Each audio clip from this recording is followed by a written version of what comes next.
Hi class, in this video I am going to show you how to conduct research.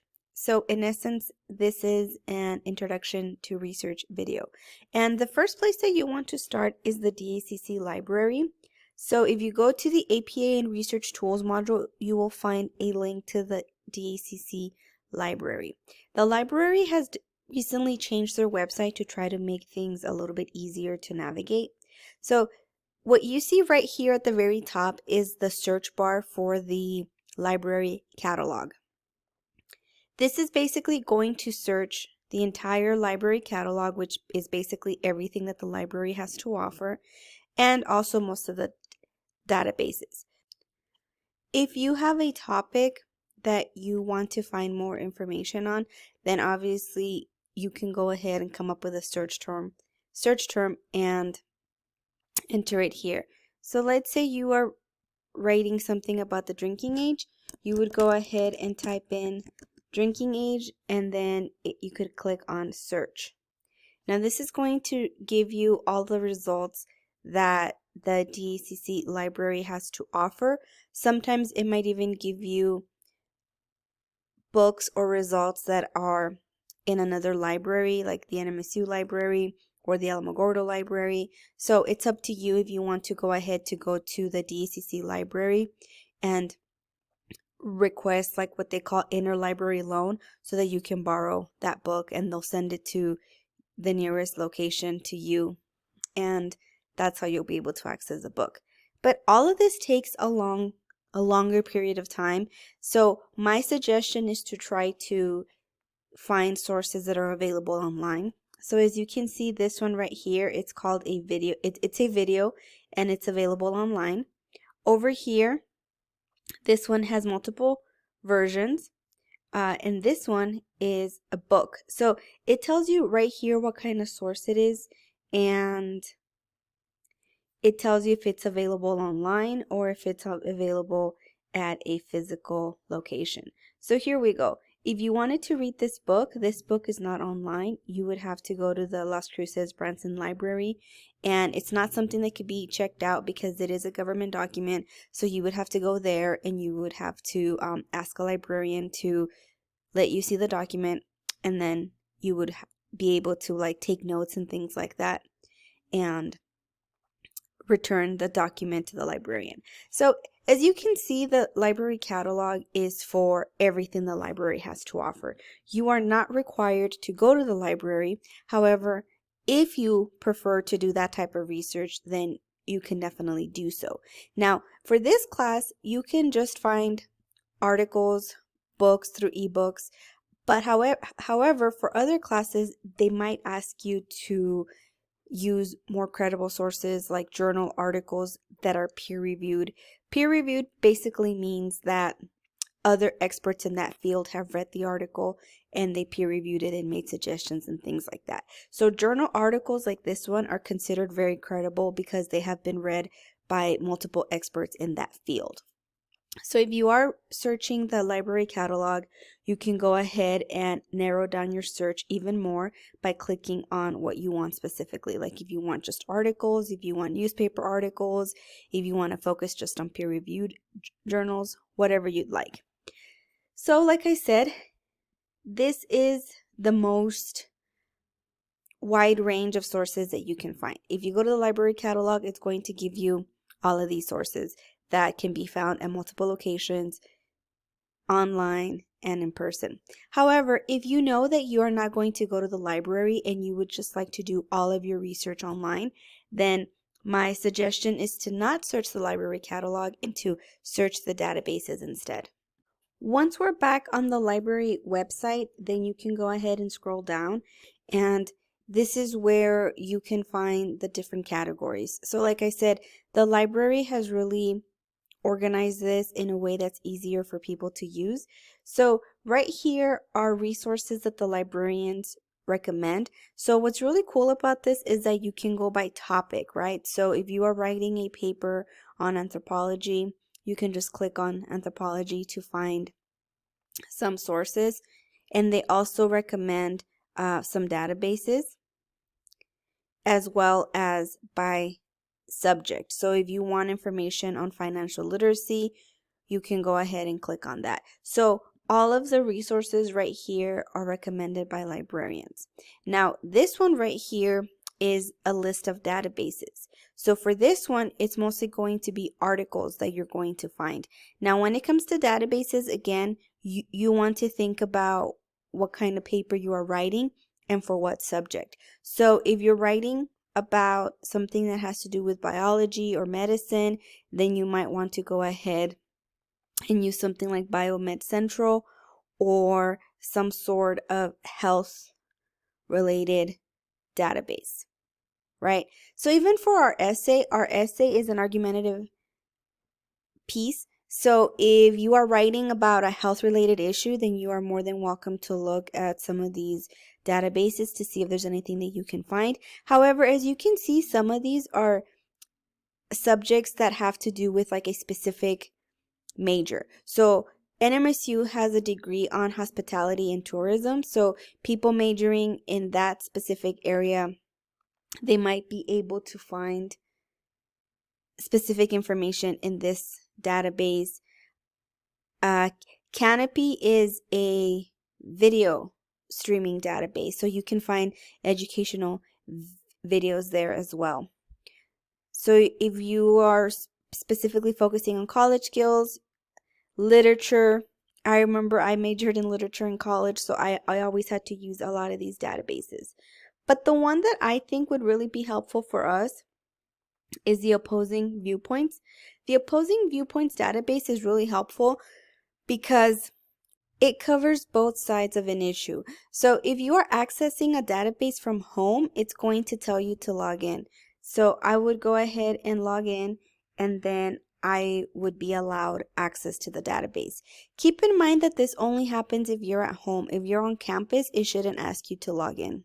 So here's the Opposing Viewpoints database, and as you can see, it covers a variety of issues. What's really cool about this database is that it updates the topics with the latest information, and it also brings in new topics, and they are labeled updated or new. So if you want to see all of the topics, you can go ahead and click on Browse Issues, and it's going to give you a list of all the topics that they have. So let's say you're writing about vaping and how it should not be banned. You can go ahead and click here, and it gives you a little bit of background information about what these electronic cigarettes are. And then once you scroll down, it tells you what you can find on this page.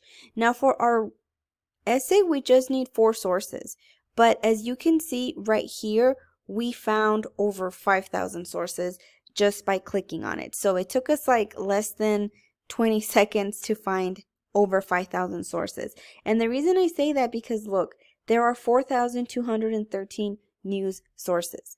Again, we found all of these sources just by clicking on the issue. So you might say, well, I can do that with Google. Yes, you can do that with Google.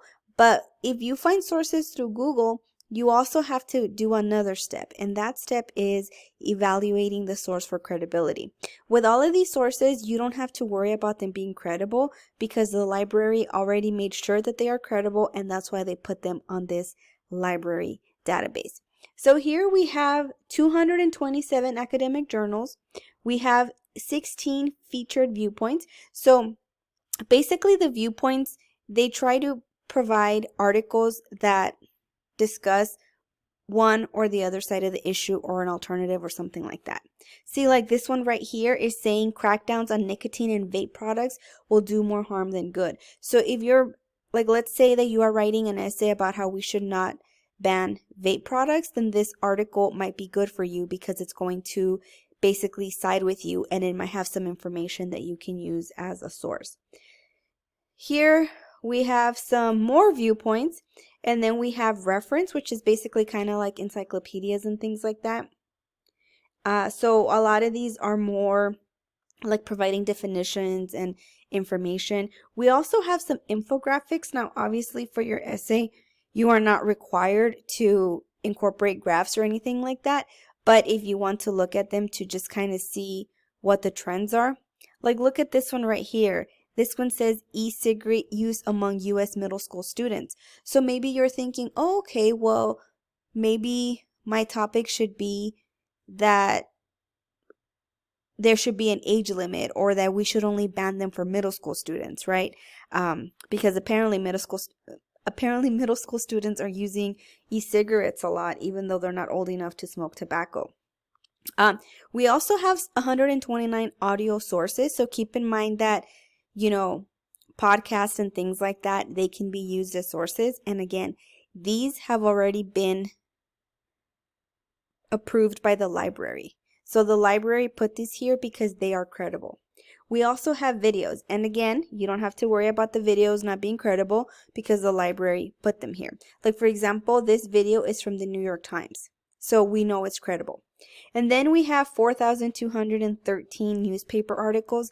Of course, you don't have to go through all of them, but you can just go ahead and look and see which ones fit with your topic. We have 257 magazines, 8 statistics, and 7 websites. I know I keep saying this, but again, these websites, you already know that they are credible because the library put them there. So as you can see, you can find a lot of sources just by clicking on one issue. Now, I realize that you might say, well, not all topics are here. My topic is not in this list. That might be true, but try to think about, like let's say you're talking about social media, and should there be age limits on social media use? Then maybe you can go ahead and click on this one, Facebook. You can also go ahead and click on the social media. I think there is a topic about social media. It's down here. So you can go ahead and click on that one and try to see if by looking at social media and Facebook, if you can find some sources there. So don't think that you just have to click on that one specific topic or issue. Try to think which of these issues relate to your topic. Like I said, if you're writing about social media, then definitely click on social media. Click on the Facebook one. You might also want to click on the issue of free speech, right? So there's like a lot of topics that you can click on. Oh, there's a Twitter issue as well. So you can go ahead and click on all of those to see if there's any information that relates to your topic. So this one talks about a lot of different things involving Twitter, such as the edit button, and a lot of things that are going on with the company. So that might work for you. Like I said, if you are writing about social media, even though your topic specifically might not be here, you might find issues that are related to that specific topic. And let me go ahead and show you something too. Another perk of using, here's another topic on social media. Another perk of using the databases is that it cites the information for you. And the reason it does that, it doesn't do it to cheat. It does it so that there's no excuse of I plagiarized because I did not know how to cite it. So let's say I want to use this source. You can go ahead and click on it, and then it's gonna ask you if you want to cite it. So if you click all the way down, it's going to show you a citation. Now, what you have to do is you have to pick which is the one that you want. So we are working with APA, so you would click on APA, and then it would go ahead and cite it for you. So then you can just go ahead and take this, copy and paste it onto your reference page. However, I do want to tell you that you should double check it with your APA handout, because I have seen some of these that are wrong. Now, they're not wrong all the time, but sometimes it'll have the name of the database. Sometimes what I've seen, the name of the database is over here instead of being after the year. So little things like that sometimes pop up, but for the most part, these are correct. So like I said, that's another perk of using a database, is that it cites it for you and you don't have to worry about, am I citing it correctly? Is it credible? It really makes things easier because you don't have to worry about, is this fake information? Is it credible? Is it plagiarized or anything like that, right? The library already checked it for you. So let's go back to our databases, and like I said, there's a lot, so you don't have to necessarily pick that one. I just showed you that because it's pretty popular, but you can also pick some other ones. Like for example, we have one called the CQ Researcher, and that one also has a lot of information about different topics as well. See, like fake online reviews, hybrid work. So it has a lot of different topics that are relevant and current. So you can definitely go ahead and read the full report as it says. And this one over here, it also gives you both sides. It tells you what one side, the pro side, says and what the con side says. So that way you can get a better idea of what both sides of the issue are. So right here, it gives you that. And then it even gives you like an issue tracker and an outlook, background information. So all of this is really helpful information, right? Because a lot of this can be incorporated into your essay, right? So it's definitely something that you might want to look at. And again, it tells you how to cite it in APA. So it cited it for you, and it gives you a lot of different information. And it also has an author in case you need to do in-text citations. And it does have other tools to like download it, cite it now, if you want to email it to yourself, if you want to save it. So a lot of these are really helpful. You can either browse by report or you can browse by topics. Now this one is divided up into subjects. So let's say you are writing about social media, you would click on media, and then you would go ahead and click on internet and social media. And all of these topics are related to social media in one way or another. So these are the databases where you will find articles. There are also other databases where you can find ebooks. Once we're back in the library website, you can go ahead and click on databases for ebooks, and these are books that are going to be available electronically, hence the word ebooks. So again, you can go ahead and click by topic. If you're looking for some pretty straightforward information, like if you want to define something, you can go ahead and look at an encyclopedia because it's going to have pretty straightforward information. It also has access to a dictionary and some ebooks as well, in magazines. So you can go ahead and click on that. However, if you just want to look at a variety of ebook collections, then you can go ahead and click on ebook collection, or you can look at the other databases for ebooks and see which one fits your topic a little bit better. This one has over 60,000 free ebooks, and it does tell you that they have some Kindle ebooks, so that might be more for like personal reading. This one, of course, is for literary topics having to do with research. Gale eBooks is also a database that has a wide collection of books as well. So let's say we are writing about vaping. I would go ahead and enter my product, and see right here, it's giving me the Gale Encyclopedia of Medicine. So this could probably work because if I click on it, it's going to tell me what e-cigarettes are. So again, encyclopedias just offer very straightforward information. So if you want to go ahead and define what electronic cigarettes are in your essay, in your introduction, then an encyclopedia would be the way to go. So as you can see, here's the information. It even tells you like the purpose. So this is the encyclopedia article that you would find in this specific ebook. However, we do have other books. As you can see, sometimes like this one is not really related to our topic, but other books are, like for example, oral cancer. According to the ebook database, this could be a book that we might be interested in. This one discusses tobacco related diseases, so it's something that we might want to look at if you are writing about possible side effects of vape. And you can also try different databases to see what they have to offer. So keep in mind that you need 4 sources, and those sources should be a variety. So basically, you want to have ebooks, journal articles, newspaper articles. You can have one website, but that can only be one source.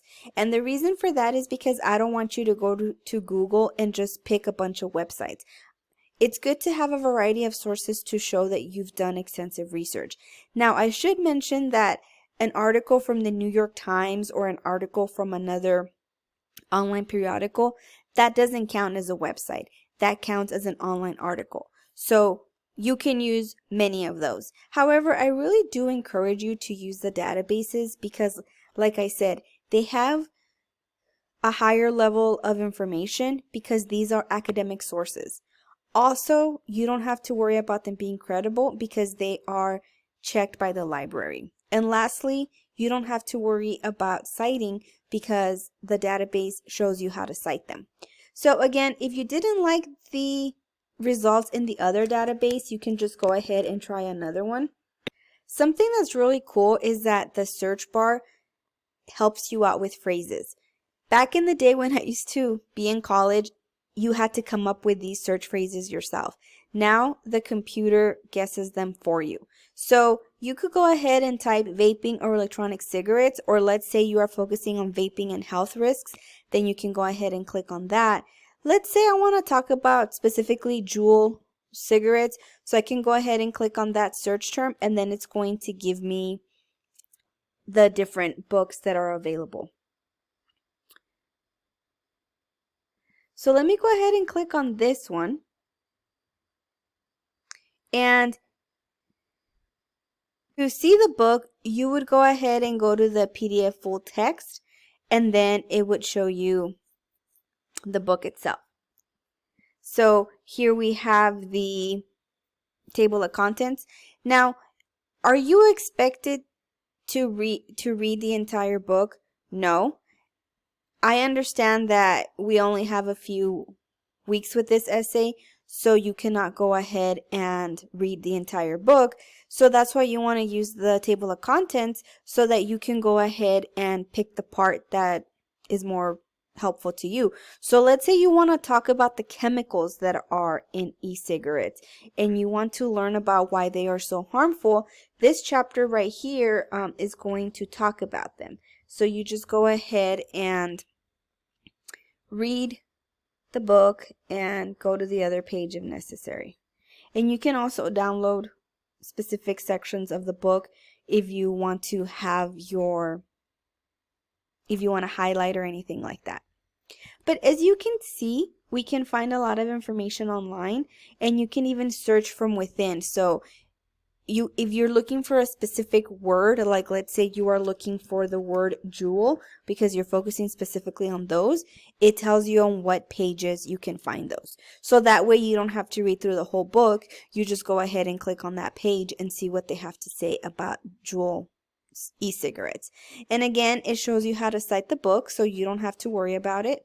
You just have to go to APA 7th edition, and there you go. It cited it for you. Now, as you can see right here, this is a perfect example of having to double check because it is not citing the author's name correctly.